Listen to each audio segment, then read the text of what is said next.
Asıl жайлау көккөлемде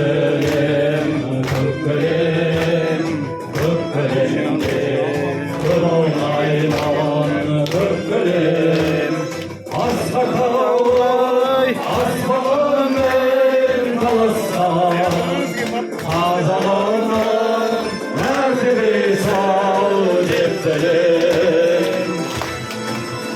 WhatsApp'ta жаздық, анаудық, мен отырдық, неше жылды. Бейбітке неше мәрте осындай дөңгелек үстелге келдік. Неше мәрте айттық мәселемізді. Ал, айналайын, әке, көке, ащыды айттық, тәттіді айттық. Құйрығына май жағыпты айттық. Іштеп шешпеді ғой, шешпеді. Міне, полиция өкілдері, жаңа прокуратурадан шақырылып, әкімшіліктер, егер де сіздің жоқ деген жауабыңыздан кейін халық, Құдай сақтасын, баяғыда газ еру деп та оны қанмен жазғанбыз. Ертең техпаспортымыздағы бүкіл қазақ техпаспортымызда қанмен жазылып кетіп жатса, сіздер халықты соған итермелеген үшін ойыңызға аласыз ба? Жоқ. Егер де біресе болып кетсе, Құдай сақтасын. Алты барам бар. Өкіметтен 10 сотық жер алғам жоқ.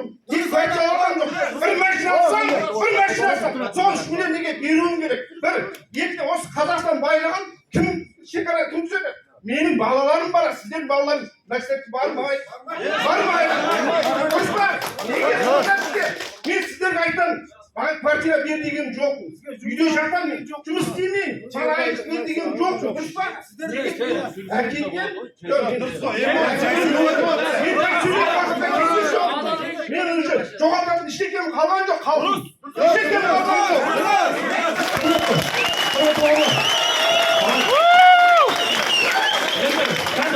Менде айтайын, шетелдік учет машина жоқ.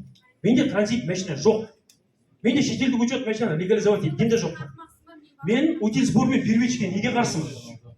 Менің кесіріме тиіп жүрген жұмысым да жоқ. Үйдегі нан неге 190 теңге? Сол 190 теңге неге екенін зерттеп көрдім. 2016 жылға дейін утилизбор мен первичке енгізілгенге дейін елімізде техникалар, тракторлар тәкен тоғырызып жүріп жүр. Биылғы су тасқыны бар, оның алдында неше түрлі орман өртен тағысын білесе, карантин болып, тракторлардың көбісі бұзылған, орнына жаңа тракторлар әкелген екен адамдар. Мәртөк ауданына барып қарадым, егін егетін жерде. Егін салуға трактор жер жыртап, ол 20 миллион теңге қалған шетелден. Утилизборын первичкісін төлеген кезде, оның мәжілі трактор 15 миллиондайға шыққан. Ол енді ақшаны қаяққа қояды? Жаңа өзін ұстаймыз, окупаймызды. 35 миллион теңгенің ішіне қояды. Комбайн да солай, бәрі де солай келеді. Жеңіл мәжілі, пекарниге ұн апаратын, пекарнигін алып кетіп, магазиндерге тарататын, бәрін апаратын, себестоимостьқа қосады, ең соңында менің қалтама келіп барады, 190 теңге. Нан қарады. А менде қазір елдегі бүкіл тамақ болсын, стройматериал болсын, бәрі солай да. Кешегі енді сіздің министрліктеріңізге тікелей жолданып жатыр. Кім? Олжас мырза конкретно ашынғанымды айтайын, мен үйде барып қазір соңғы кезде тамақ алып жүруге ақшам жетпейді. Біздің шындап та солай любойның картинасы қараңыздар. Қазір барайық, тамақ алады ақшам жоқ. Себебі ол тасымалдайтын техниканың логистика бәрі қымбаттап кетті. Себебі неге утилизбор мен первичка басына солай қырғын ақшаға техника алады. Елімізде загона каботажы деген бар. Шетелдік грузовиктер келеді да біздің заттарымызды тасиды. А біздің уже техникаларымыз бәрі көнеп болған. 10-15 жылдан кейін қазақтың басына бітеді тек қана сол шетелдің машинасын теуге қана болады да. Өйткені елімізге нормаль техника логистикамыз істемейміз, ол бірден алыңыз.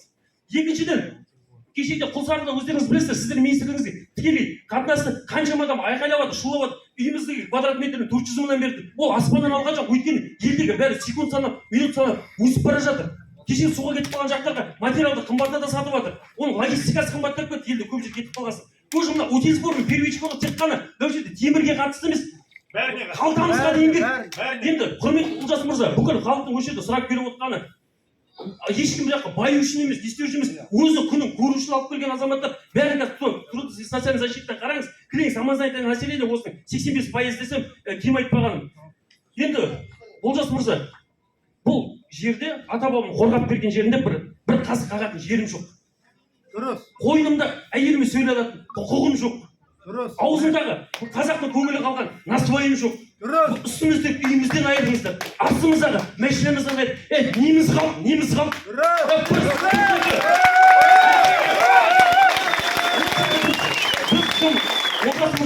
Азаматымызда сіздер қалай жақсы көресіздер? Біз де осы ел дәл солай жақсы көреміз. Біз осы ел үшін осы елде туылды, осы елде өлетін біздер. Сіздер жоғарылаңыздар, пожалуйста, қуаныштымыз. Бірақ енді Олжас мырза, екеуміз бір жерден қанымыз қайнап шаршап біттік. Маған сіздердің машиналарыңыз утилизбор первичкені бір анда уже мен қалтама теуіп жатыр. Менің өмір сүретін қолында құралым жоқ. Не біз ойлайсыздар ма, экономикамыз ойламайды, біздің басымызға жетпейді. Шыңғыс мырза, өздеріңіз талайда ұсыныстарда 4% лизингке берейік деп, біз де отандық өнімді қолдаймыз, біз де жақсы көреміз, отанымызда инженерлердің, қазақ инженер балдардың шығып, әлемде теңдесі жоқ мәшақ ауыстырған біз де қалаймыз. Бірағында қазақты зарлатып, қалтасын тонап, маңыратып, оның ақшасын зауыт салмай ақ қойыңыздар. Жоқ, мен айтамын. Мен қазір Олжас мырза, мен өз жаққа келе жатқан кезде маған самолетке билет сатқан жоқ, пойызға билет сатқан жоқ. Соңында мен неше түрлі қызыл жағалар, ақ жағалар бәрі түспей қашып келіп тұрмын. Еркек толық құрбандық дейді қазір, осы жерде өлемде кетемін, маған без разница. Бүйтіп өмір сүргеннен бар ғой.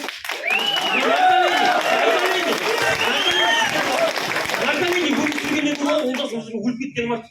Шаршадым, астан өлгенше бар ғой, оқтан өлейін одан да бар ғой. Еркек толық құрбандық, Олжас мырза. Бәріміз соны.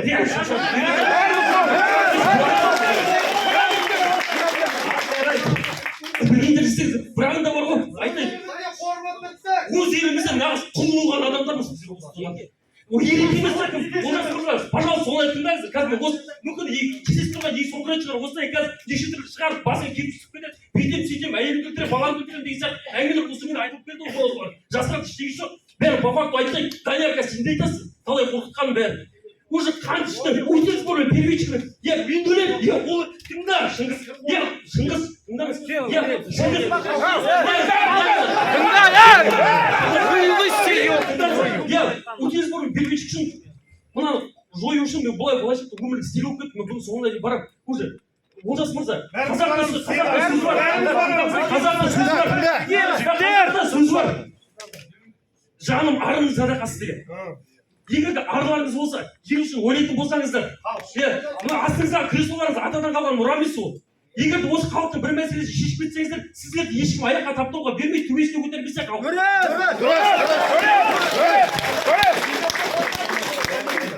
Олжас мырза, Шыңғыс мырза, уже қазір серьезно айтайын, шаршадық, иә? Бір енді бар ғой.